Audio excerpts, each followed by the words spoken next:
శ్రీ కనకదుర్గ జ్యోతిష్యాలయం అన్ని విషయాలు ఫోన్లోనే చెప్పబడను. కుటుంబ సమస్యలు, ఆరోగ్య సమస్యలు, వ్యాపార సమస్యలు, సంతాన సమస్యలు, రాజకీయ సమస్యలు, కోర్టు సమస్యలు మరియు ఏ ఇతర సమస్యలకైనా శక్తి పూజలు చేసి ఖచ్చితమైన పరిష్కారం చేయబడను. స్త్రీ పురుష వశీకరణం 100% గ్యారంటీ. Guruji phone number 6302400814. ఓం సాయిరామ్. సమర్థ సద్గురు సాయినాథ్ మహారాజ్కి జై. సాయిబాబా భక్తులందరూ కూడా నమస్కారం అండి.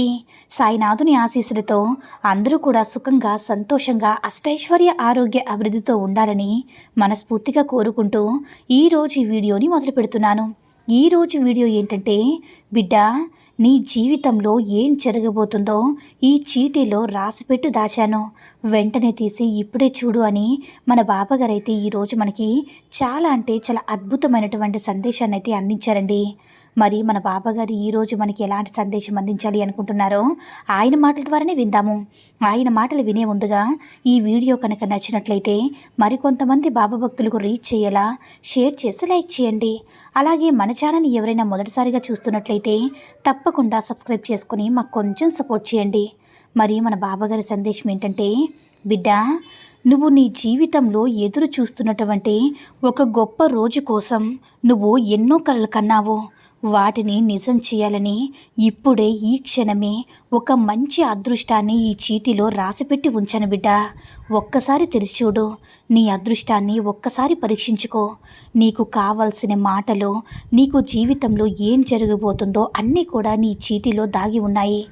ఎవరికి ఏది ఇవ్వాలో, ఏదైతే వారికి ఇస్తే వారి జీవితానికి సరైనదో, లేదా ఏదైనా వారికి ప్రమాదం వాటిల్లుతుందా అనేది, ఎంతవరకు వారికి అనుచితమనేది, ఏది వారికి ప్రయోజనం కలుగుతుంది, ఏది ఇస్తే వారికి హానికరం, ఇవన్నీ కూడా నీ బాబా పరీక్షించాలి కదా.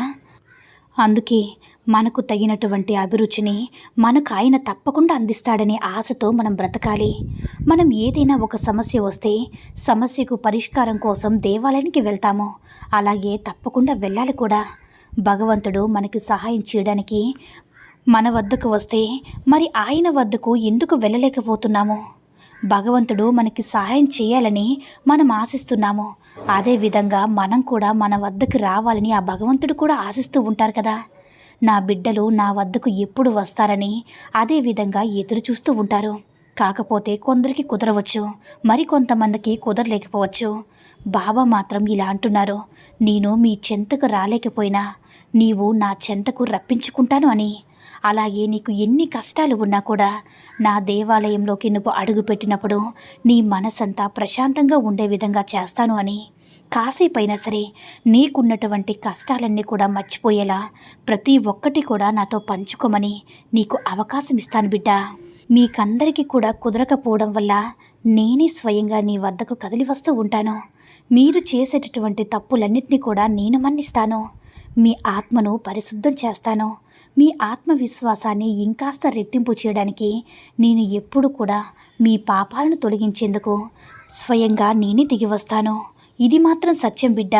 నా తోడు లేనిదే మీరు ఏ విషయంలో అయినా సరే, ఎప్పుడు కూడా ఏ ఆలోచన వచ్చినా కూడా మీకు అన్నీ కూడా నేనే అందిస్తాను.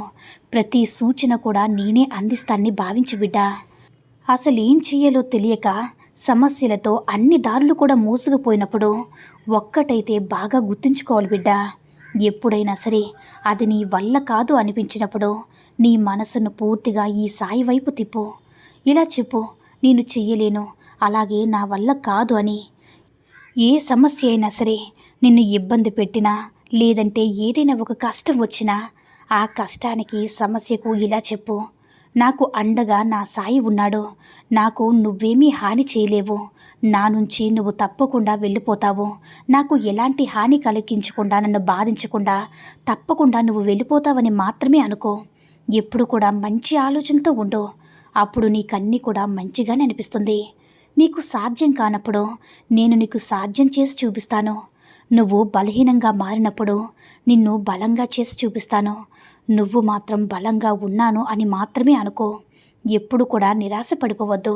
అలాగే నీ మనసు ఎప్పుడైనా కానీ చెడు వైపు ఆలోచనలు చేసి, చెడు గురించి ఆలోచించిన ఒక్క క్షణం కూడా వాటి గురించి ఆలోచించే సమయాన్ని కానీ, లేదంటే ఆలోచనలో నువ్వు మునిగిపోయినటువంటి విపరీతమైన ధోరణి నీకు కలిగినప్పుడు వాటి నుంచి వెంటనే బయటపడేందుకు ఈ సద్గురు సాయినామం నీకు బాగా ఉపయోగపెడుతుంది బిడ్డ.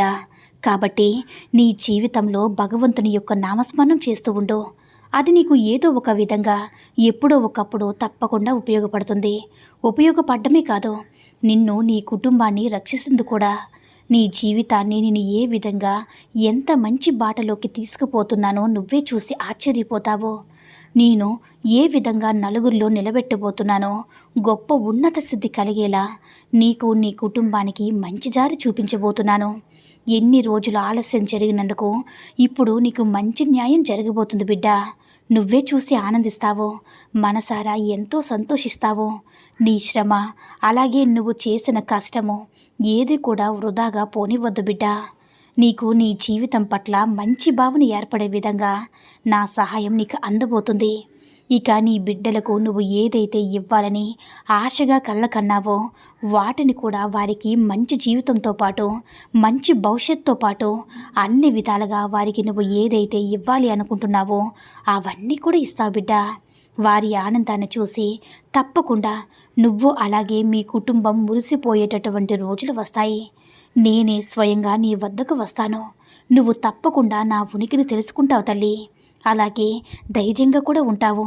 నా బాబా నాకు అండగా ఉన్నారు అనే ఒక మంచి ఆలోచన కలిగించేలా చేస్తాను. నువ్వు తప్పకుండా నా ఉనికిని తెలుసుకొని బాబాని ఈ సాయం అంతా చేశాడని తెలుసుకునే రోజు వస్తుంది. అలాగే గడిచిపోయిన గతాన్ని, ఎప్పటి వరకు కూడా నిన్ను పలకరించిన కష్ట సుఖాలను వాటన్నిటిని కూడా తలుచుకుంటూ ప్రతిరోజు కూడా ఇప్పటి వరకు ఇలా చేస్తే బాగుండేది, అలా చేసి ఉండకూడదు, ఇలాంటివన్నీ కూడా మర్చిపో. ఎందుకంటే ఎలాగో గడిచిపోయింది తిరిగి రాదు. కాబట్టి జరిగిపోయిన వాటి గురించి మళ్ళా ఆలోచించడం వల్ల నీ మనసు కూడా బాధపడుతుంది. దానివల్ల ఎక్కువగా ఆలోచించడం జరుగుతుంది. అలా ఆలోచించడం వల్ల ఆరోగ్యం కూడా దెబ్బతినే ప్రమాదం కూడా ఉంది. కాబట్టి నేను చెప్తున్నాను కదా, నీ జీవితం సంతోషంగా ఉంటుంది బిడ్డ. అలాగే నువ్వు కోల్పోయిన వాటిని నీకు తప్పకుండా అందరూ ఇవ్వలేకపోయినా నిన్ను సంతోషపెట్టేలా మాత్రం ఈ బాబా ఎప్పుడు కూడా వెనకడుగు వేయడు. ఇదైతే నీ సాయి మాట. నేను ఎప్పుడు కూడా నీ జీవితాన్ని కానీ, నిన్ను కానీ, నీ కుటుంబాన్ని కానీ అశ్రద్ధ చేయలేదు తల్లి. కాకపోతే కొన్ని విషయాల్లో కాస్త ఆలస్యం జరిగిందంతే. అది కూడా నీ మంచి కోసమే అని నీకు తప్పకుండా తెలిసే రోజు కూడా వస్తుంది. ఈ ఆలస్యం అయితే ఎన్ని రోజులు జరిగిందో ఆ ఆలస్యం వల్ల నీకు ఎంత మంచి జరిగిందనేది నీకు నువ్వే తెలుసుకొని, నీ బాబా ఎందుకోసం అలా చేశారో, అడిగిన వెంటనే నాకు అడిగిన కోరికలను, సమస్యను వెంటనే నివారించలేదు. అందుకే కాబోలని నీకు అర్థమయ్యే విధంగా నీకు ఒక మంచి జీవితాన్ని అందిస్తానమ్మా. అలాగే నువ్వు ఎన్నో ప్రయత్నాలు చేసి అలసిపోయిన ఒక పనిలో మంచి మార్పును కూడా చూస్తావు. జాగ్రత్తగా ఉండు. అలాగే నీ మనసును కూడా ప్రశాంతంగా ఉంచుకో తల్లి. ఇతరులతో కూడా జాగ్రత్తగా ఉండు. ఎందుకంటే ప్రతి ఒక్కరిని కూడా నమ్ముతారు, ప్రతి ఒక్కరిని కూడా నమ్ముతూ మోసపోతూ ఉంటాము. అదే నీకు మొదటి నుంచి కూడా అలవాటైపోయింది. కాబట్టి ఎవరిని కూడా ఎక్కువగా నమ్మవద్దని చెప్తున్నాను. అలాగే ప్రతి ఒక్కరిని కూడా అవమానించవద్దు, అనుమానించవద్దు. అందరితో సంతోషంగా ఉండు. అందరితో ఎప్పట్లాగే కలిసిమెలిసి ఉండు. కాకపోతే కాస్త జాగ్రత్త వహించు. అంటే ప్రతి ఒక్కరిని కూడా నమ్మిన, జీవితంలో జరిగిన ఎటువంటి ముఖ్యమైన విషయాలను వారితో పంచుకోవద్దు. ఇక నీ కుటుంబంలో జరిగే విషయాలైతే అసలే చెప్పవద్దు. నువ్వు ఎంచుకున్న పని గురించి, అలాగే నువ్వు చేస్తున్న పని గురించి, నీకు వచ్చే ఆదాయం గురించి ఇవన్నీ కూడా ఇతరులతో సంభాషించవద్దు. కొంతమంది నీ బాగు కోరేవారుంటే కొంతమంది మీ యొక్క కీడు కోరేవారు కూడా ఉంటారు. కాబట్టి అలాంటి వారు ఎవరో ఏంటో అనేది నువ్వు తెలుసుకోలేవు. కాబట్టి ప్రతి ఒక్కరితో కూడా ఇలాంటి విషయాలు పంచుకోకుండా చాలా జాగ్రత్తగా ఉండు బిడ్డ. నీ మంచి కోసమే చెప్తున్నాను. ఇక నుంచి నీ జీవితాన్ని సంతోషంగా, ఆనందంగా గడుపుతావని నా ఆశీర్వాదం నీకు అందిస్తున్నాను తల్లి అని మన బాబాగారు అయితే ఈరోజు మనకి చాలా అంటే చాలా అద్భుతమైనటువంటి సందేశాన్ని అయితే అందించారండి. సాయి మహిమల ద్వారా వచ్చిన ఈ సందేశం మీ అందరికీ కూడా నచ్చిందని అనుకుంటున్నాను. ఈ వీడియో కనుక నచ్చినట్లయితే మరికొంతమంది సాయి భక్తులకు రీచ్ అయ్యేలా షేర్ చేసి లైక్ చేయండి. అలాగే మన ఛానల్ ఎవరైనా మొదటిసారిగా చూస్తున్నట్లయితే తప్పకుండా సబ్స్క్రైబ్ చేసుకుని మాకు కొంచెం సపోర్ట్ చేయండి. సర్వే జన సుఖినో భవంతు. జై సాయిరామ్.